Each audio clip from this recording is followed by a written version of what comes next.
Karis erim o'lgan. Karis qaynonam bilan majburiy yashayman.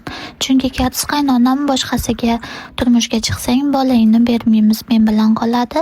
Shuning uchun tanla, yo bolang yoki boshqa er deb shart qo'yganlari uchun majburan karis qaynonam bilan birga yashayman. Karis erim o'lgani uchun shu paytgacha video olganlarimda birortasida ham ko'rinmagan. Men hammani karis erim armiyaga ketgan deb aldab yuribman. O'zi asli karis erim o'lgan, men hech qanaqa erim yo'q deb yozishibdi kommentariyalarimda. Ishoninglar, sizlarchalik fantaziyasi katta odamlarni umrimda ko'rmaganman. Karis erimni qamatib deylar, boshqasiga uylantirib deylar.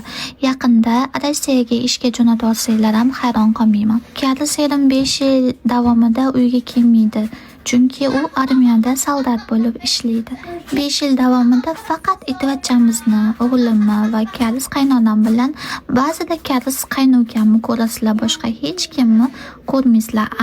Qaynonamni opasi va ularning erlarini ham ko'rishinglar mumkin. Yaqinda yana karis qaynonamni boshqa qarindoshlarinikiga boramiz. Boshqa karis qarindoshlarimizni ham ko'rishinglar mumkin. Ishonaveringlar, O'zbekistondagi odamlarning fantaziyasi o'ta ham kuchli.